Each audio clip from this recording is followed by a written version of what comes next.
My Tamiya four-wheel drive buggy collection continues to grow. I think it's becoming more of an obsession at this point. The latest addition to it is this 2023 version of the Super Sabre.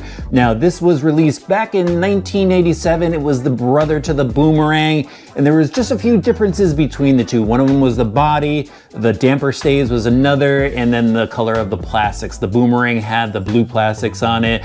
I think the Boomerang got a little bit more of attention than the Super Sabre did. Let me know what you liked better in the comments section below, but let's get into this re-release. It is a very cool option to come out from Tamiya. It's listed right now at Tower Hobbies for $202.30 on pre-order. The price on the Tamiya website is $289, so I would jump on that pre-order. It's a full build-up kit. It comes with the motor and speed controller, and the body's painted from the factory, cut out, and they even drilled the holes for the separate lower deck on the back of the body. So finishing it's pretty easy. You're gonna have to cut out the decals. And I do like the sleek look of the Super Sabre body, especially how they integrate that wing and that lower deck. This has that old school Tamiya buggy look to it. The tires have the large pin lugs on them, kind of a firm rubber, no insert on the inside, just like, you know, back in the day. And then the white hole style wheels. It's a narrower tire up front than in the rear. Got a large bumper for protection, and then the monoshock. Let's get right into the suspension here. Just love the way the monoshock looked in the front. They've got the sway bar to help keep the roll down as you're cornering with this thing. Double wishbone suspension, front and rear.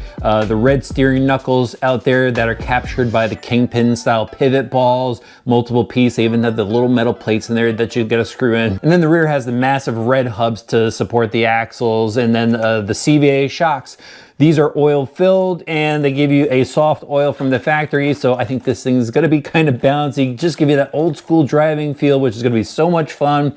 ABS tub chassis, and then the gearbox is mounted to the chassis with just a few screws, and then they use the bottom of the bumper to help secure everything, and then the lower battery plate here to help secure the rear of the buggy. Really interesting design for back then. They do have a Lexan cover for the tub chassis, so it helps keep dirt out from the inside, even a little Lexan plate that goes on top of the servo, so the dirt stays out of the servo area. It's got a rack for the steering, adjustable tie rods, and as I mentioned, the battery is accessed from the bottom here. You just remove this pin on the side, drop down the plate. You can access the battery pack. It's got the little Nerf wings on the side that actually help keep the battery in place.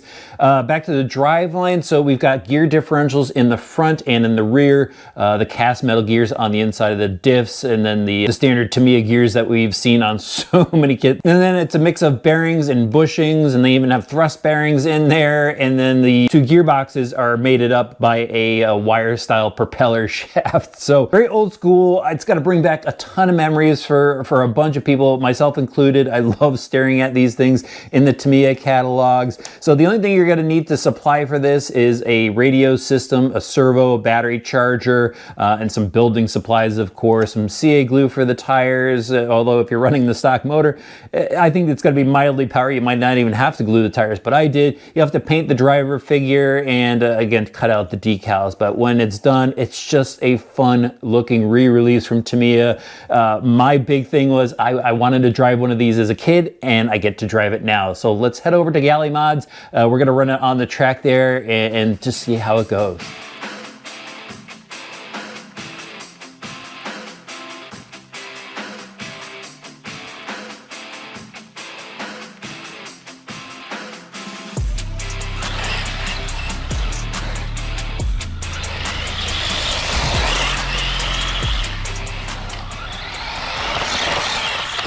I'm back at Galley Mods RC in New York, and once again, he has torn up the track to do a track change. So we're gonna make the best of it. I'm gonna drive the Super Sabre around just kind of in a little of a shortcut pattern here. No major error, but we're still gonna have fun with this buggy, and that's really what it's all about.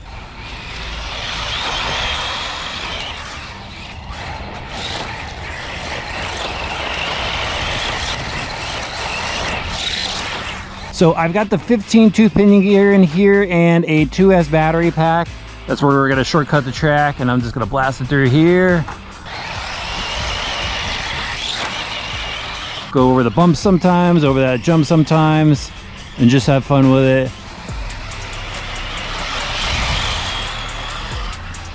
It's pretty quick with this setup, but there's something I gotta warn you guys about. So I put the 15 tooth pinion in, and they have these little metal spacers on the inside to space out the gear mesh, and it's not correct in the manual. I burnt up the motor in 4 minutes. So I ran inside, bought another 540 motor, and just moved one spacer over so it's a little bit looser, and we're good to go.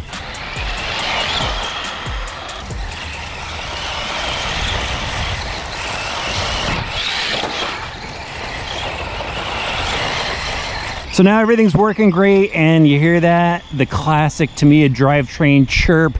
It's so much fun. Not a ton of steering in this because of the steering rack setup, but just enough. This thing is cool, guys. Really worth it if you ever wanted one.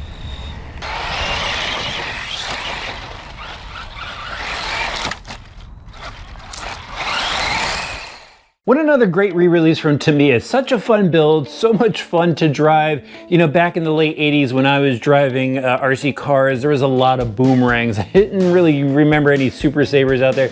I remember them from the catalogs, thinking they were very cool looking, but it was so much fun to drive on the track, just listening to drivetrain noise, listening to the tires scrub on the ground, listen to the smack of the chassis as this thing went off a few jumps there. Just a very cool buggy from Tamiya, you know, and if you have a history in RC, I know you're gonna love this re-release, whether you just put it on the shelf or you do go out and get it dirty. Now, there's a couple things I do want to talk about with this. Number one, I did have the problem with the motor using the 15 tooth pinion gear and the mesh that they suggested in the manual. I used the 16 tooth mesh positioning and didn't have a problem after that. My only worry is it too far out, because you don't want to blow up the gears inside the transmission, obviously, so you're going to want to pay attention to the gear sound. The other thing is the front suspension really drops out on this buggy, so when it's at full extension, the dog bones actually hit the outdrive cups.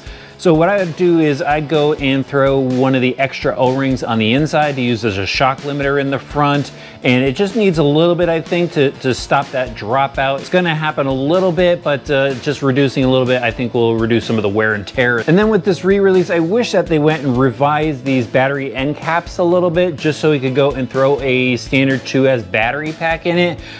What I wound up doing is using the extension option, which I believe was for the 7-cell stick pack setup, and the battery is secured in there because they got a foam block under it. But it just would have been nice if they revised that, because a 2S battery does fit in it. The rectangular wise, some of the old Tamiya kits had the oval option for the stick packs, but just revising that a little bit would have been very cool for us. But I like that the body comes painted. I like that it's pre-cut from the factory. Finishing the buggy up was super easy, and it's just a lot of fun to drive. Brings back some great memories, and it's just a fun kit to build overall if you're looking for something fun to do. I'll have links for it in the video description below.